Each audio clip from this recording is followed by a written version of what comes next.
Marhaban. Welcome to this course ARB1501, which is your introduction to basic Arabic.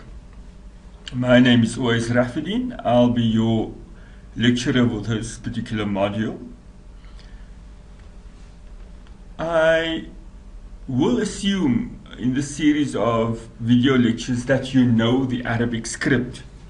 Now, if you don't know the Arabic script, I urge you to please learn it as soon as possible. This you can do in three ways. You can do it via your textbook, Whitepick and Jaffer, or you can do it via this particular study guide. If you go to study unit 1, you'll see tips on how to write Arabic letters, or you can do it via the internet, and I would recommend something called www.madinaarabic, MADINAH, Arabic.com, and to go into that particular segment where they teach you the Arabic script. So for those of you who are unfamiliar with the Arabic script, you can use those three ways, and by all means please contact me if you're really struggling with the script. I'd like to start our particular lesson here. We'll be doing study unit 2 by talking about the simple sentence, and particularly I'm going to immediately go to the study guide notes for this particular unit, and we'll be talking around that. So the first thing to note is that in Arabic, if you want to say, we take a very simple sentence such as the house is big. In Arabic there is no is. Or if we want to say the houses are big, in Arabic there is no are. The is and the are invisible. So that's important to take into consideration when we're talking about the simple Arabic sentence. Now, there are two things, you can say a house is big, or you can say the house is big.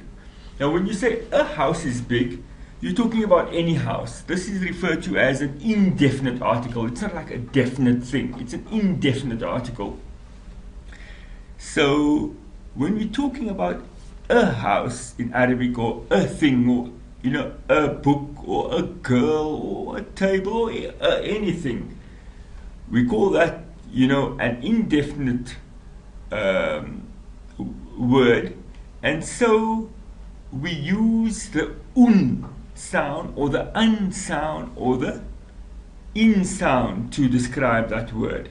So for example, you have, as we'll see here now, we'll have kitabun, or kitaban, or kitabin. Now later on you'll learn why you have an, or in, but for now just know that an indefinite article is described by its an, or its in sound. Now, if you want to say something specific, if you want to say the house is big, or the table is big, or the girl is big, you're talking about a specific girl, a specific house, a specific book, a specific table. This is called the definite usage. And so you have to use a definite article, the definite article being al in Arabic, and this is the word al, and we put the word al before the word. So you have, for example, al-baytu, which means the house, or you have al-kitabu here, which means the book, or you have, and likewise you can have al-kitaba or al-kitabi, and both mean the book.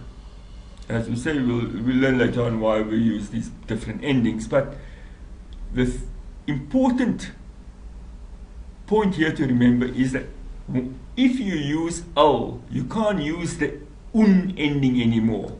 You can't use the un ending anymore. Okay, it must be the u, like there, or the a. Let's just get that right. Or the a ending, or the e ending there.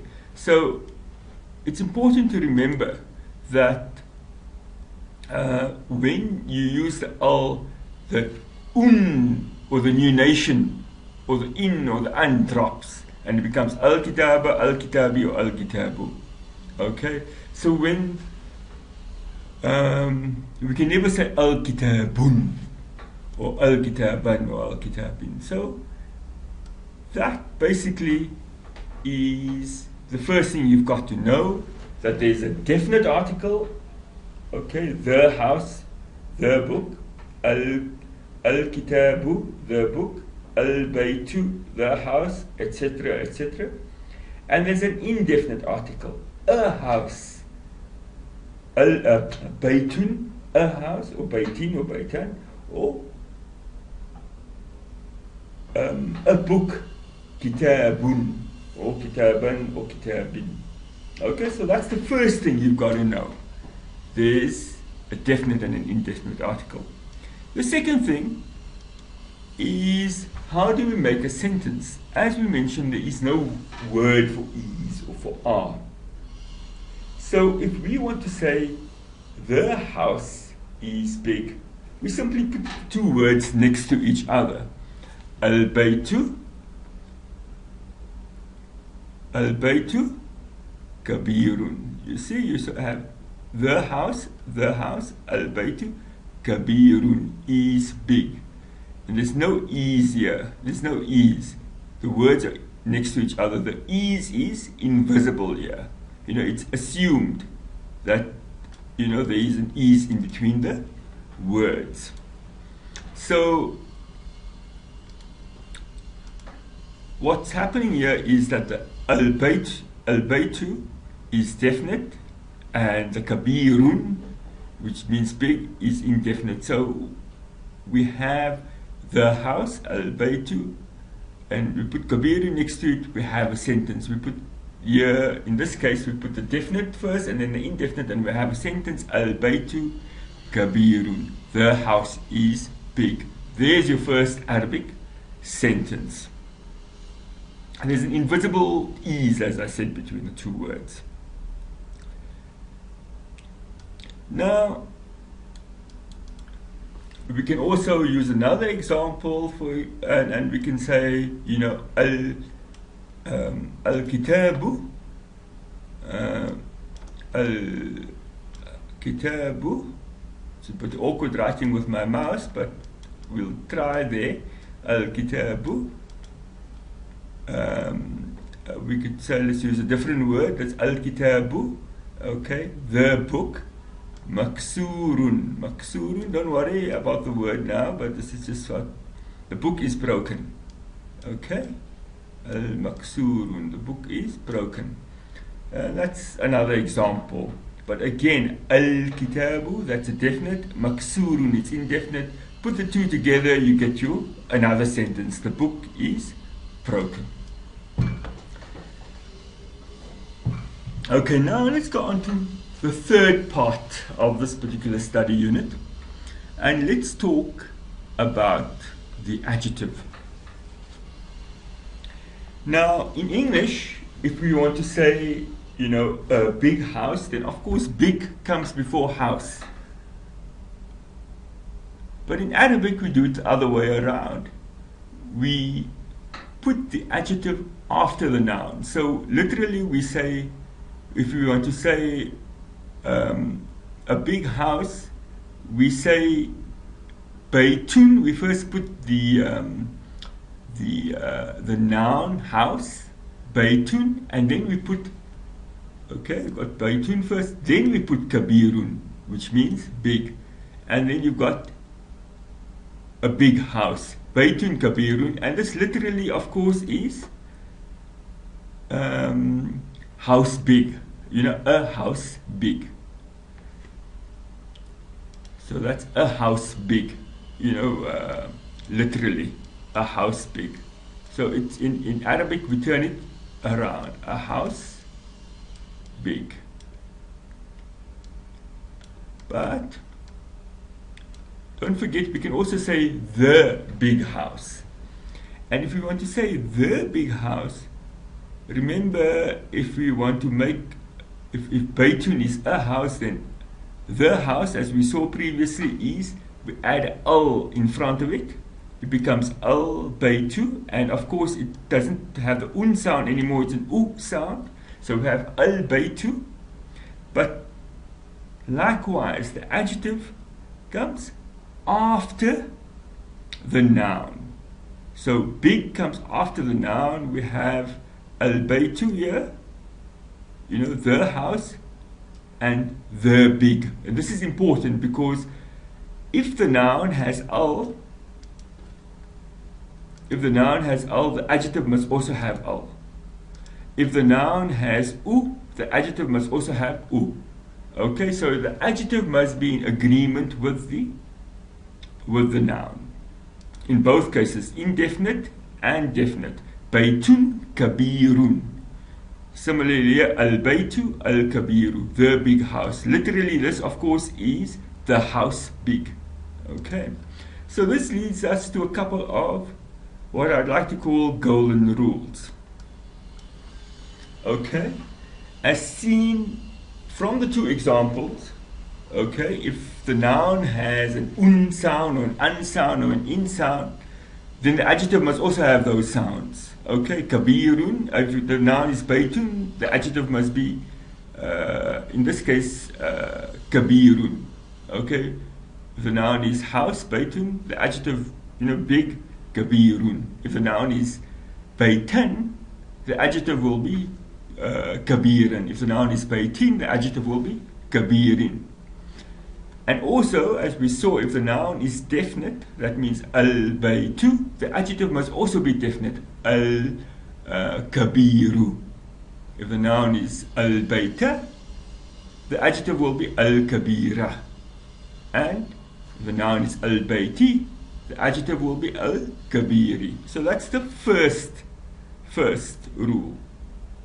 And, you know, similarly,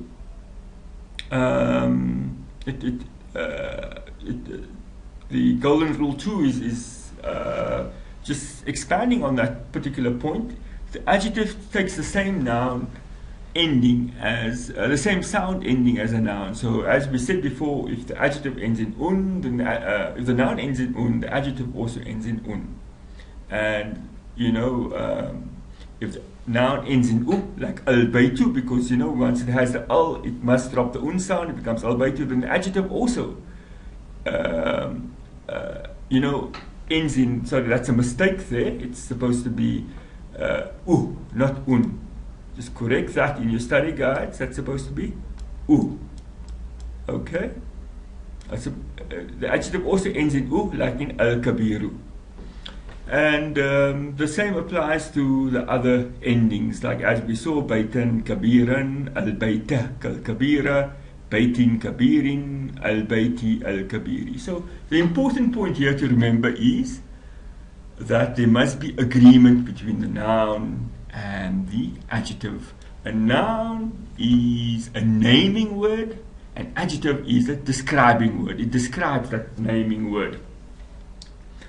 Finally, you need to have some vocabulary, and besides the words you've already learned, it'd be useful to learn the pronouns at this particular stage. And by pronouns here, we're talking about I, ana, he, huwa, okay, she, here, and we, no, sorry, there's a couple more, anta, you, but for a male, anti, which is you for female, it's nothing to do with auntie, it's anti, and nahnu, which means we. Okay, so that you should commit to memory now. That would be some of the vocabulary you need for this particular lesson. Now, I'm not going to go through any particular exercise right now. I'll do that after lesson, after we do the next study unit. But yeah, so that's a wrap for this particular study unit. And yeah, look forward to seeing you next time. Thank you. Shukran, as they say in Arabic.